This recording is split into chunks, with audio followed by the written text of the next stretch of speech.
Today really exposed our cocky Treasurer Jim Chalmers.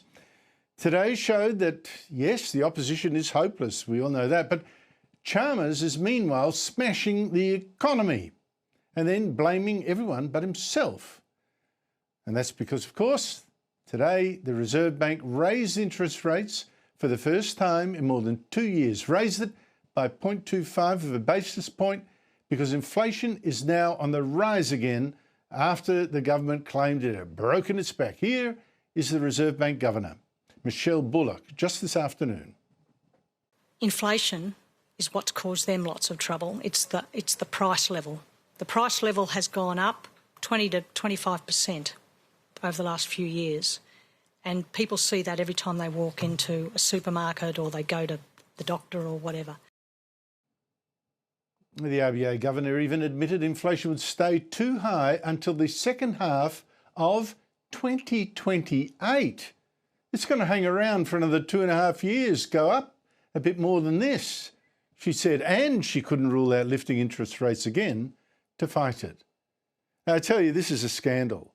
It's an indictment of Jim Chalmers and of the government and of the Reserve Bank as well. This inflation and these new rate rises, it is something you do not see in almost any other advanced country under other governments.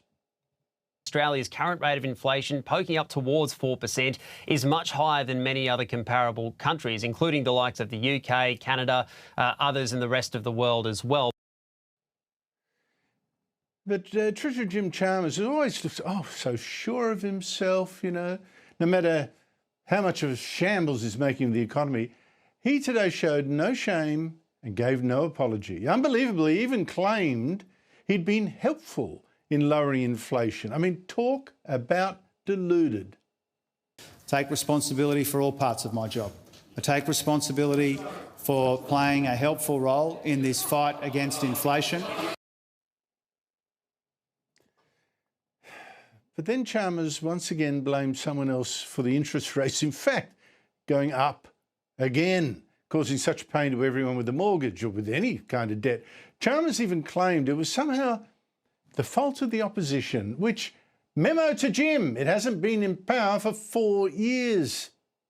They all desperately wanted interest rates to go up today. They left us much higher inflation. They left us a much weaker budget. They took to the election a policy to make all of that worse, not better. Nor would the Prime Minister today accept blame or say sorry. The RBA has just confirmed the worst fears of Australians. Interest rates have risen by 0.25%, meaning the mortgage repayments of millions of Australians will rise. The Prime Minister promised that Australia had, quote, turned the corner on inflation and that his government had it, quote, under control.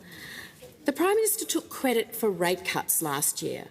Will he now take responsibility for the rate rise today? We've acknowledged, certainly, that many Australians are doing it tough.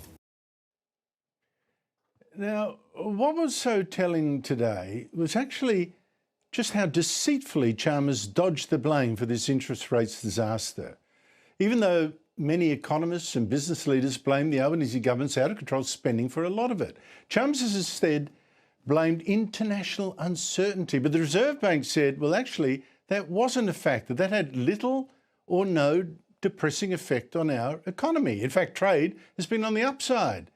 And then there was Chalmers' other big excuses today, that it was the opposition's fault.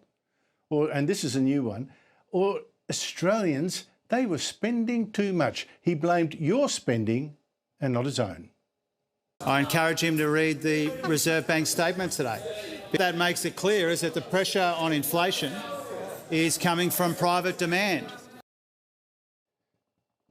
The Reserve Bank didn't say that. It said private spending was more than it had predicted, but it refuses to criticise government spending, which I think is irresponsible, even cowardly of it.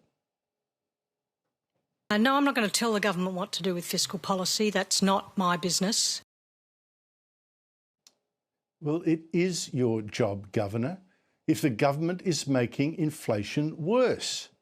And that is, in fact, what Bullock seemed to actually suggest.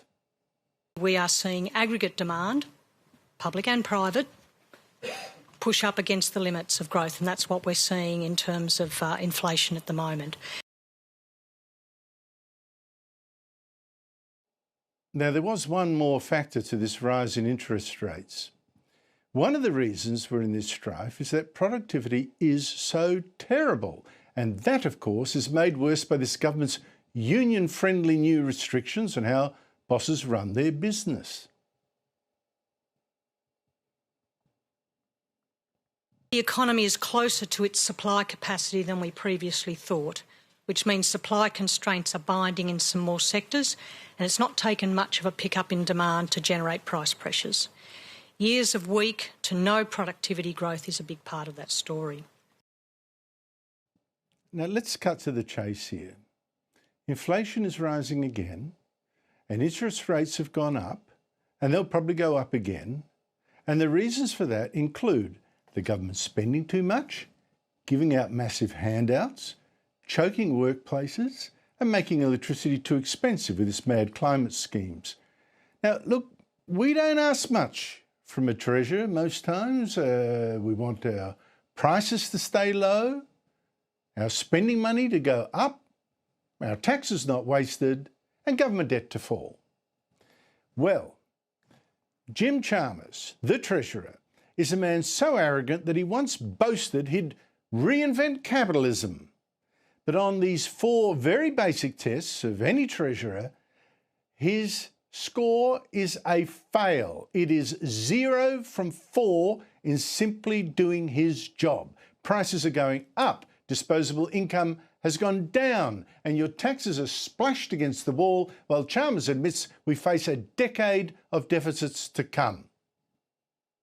A record like that should wipe the smirk from Chalmers' face. He fails and you must pay, and today told you how much.